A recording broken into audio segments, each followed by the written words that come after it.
What happened in this experience was nothing like what I was expecting, and it gave me deep insight into my spiritual path. This is the story of how I met Buddha in the astral realm. If you're new here and you're into all things mystical, make sure to subscribe for more videos like this. So I started working with lucid dreaming at age 12 and shortly after got into astral projection.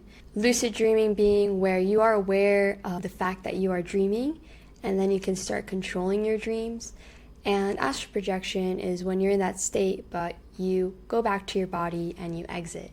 So you are in this very dreamlike yet realistic kind of space.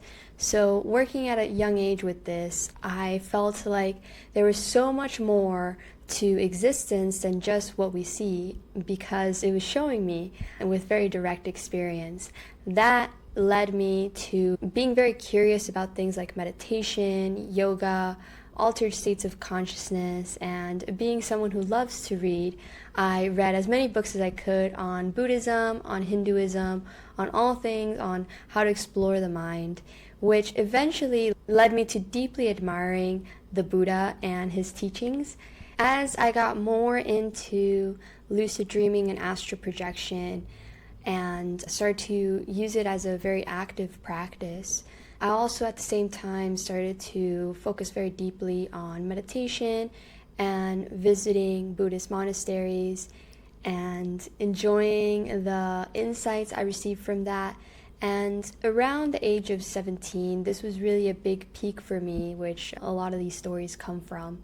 I was getting home from school, taking a nap, and astral projecting, and then getting up, doing some homework, going back to sleep for the night, and astral projecting again. Some of these experiences started to extend to very long periods of time, at least it felt like in the experience. But around that age was when I decided, hey, I might as well go pay a visit to Buddha, since in the astral realms you can basically do whatever you can imagine. At the time I was working a lot with astral guides, where I would go into the experience and ask for a guide. Someone would appear. Oftentimes these were reoccurring people or beings. I asked one of my guides to please take me to where the Buddha was. The way I was explained by my astral guides is that there's two kind of ways of seeing someone in the astral realm.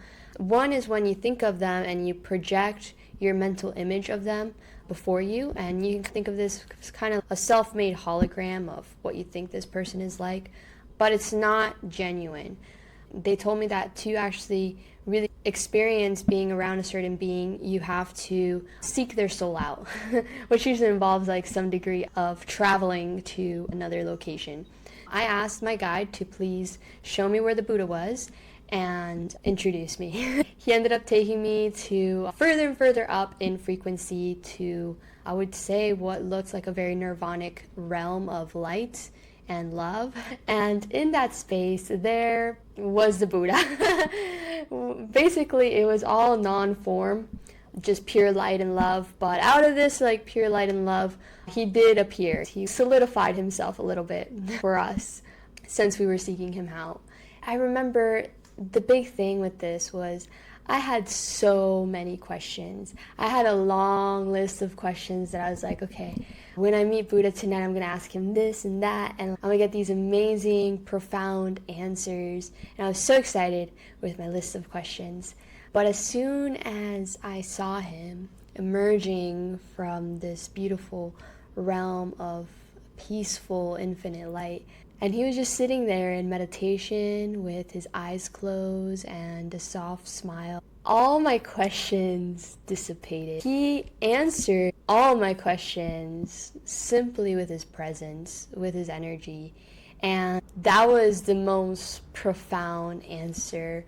It was an answer about letting go of questions. It was an answer of embodying peace instead of trying to come up with all these mental concepts of what is spirituality and what is enlightenment and how do you embody it, but simply being it and being that energy. The best way I could describe it is that he was just so deeply at ease. It was extremely inspiring. So I just dwelled in his beautiful energy for some time, and walked away at some point with my guide, ready to come back to the physical reality and wake up and go on with my day. Since then, I have had various other experiences with the Buddha. The most recent experience, I was in a very deeply relaxed meditation, and someone that's a visionary artist, a painter, I'm very visual. In this deep meditation, I started to see all these beautiful temples. I just kept seeing temples and temples and temples. Maybe influenced by the fact that I'm in Thailand right now and going to a lot of temples, but it was like vast, infinite white temples of light, just pillars and pillars into far distances. And eventually I saw the Buddha, and this time I did ask him something. Again, he was so at ease. That's like the best way I can describe it, just so at ease. But I asked him about some suffering I had, and he simply said, "Your suffering is an illusion." And he showed it to me. I was there, and he started showing me like my suffering, like coming out of my chest, and it was like a hologram, like a self-generated hologram of all these ideas and concepts. And yeah, he like made them just go away. Of course, like after, it's easier said than done, but he showed me how illusory and non-substantial this suffering that we carry within us can be. And yeah, again, just mostly just dwelling in his presence. That's about as much as I needed, because it was just like he just showed me. He just like smiled, and he just showed like the illusion coming out of my chest and just like dissipating. And then in that particular one, he was massive. I was just like this tiny little speck, and Buddha was just this beautiful being of light, massive, massive, massive, huge, in this beautiful realm of light and infinite white temples. But that was a really beautiful experience recently. So I would say the biggest takeaway I've gotten from these experiences of having the honor of seeing Buddha in the astral realm and experiencing him in my inner journeys has been the release of questions. And that a lot of the times, it's at a certain point, it's not about acquiring more intellectual knowledge or concepts, but a deep letting go and a deep embodiment of peace.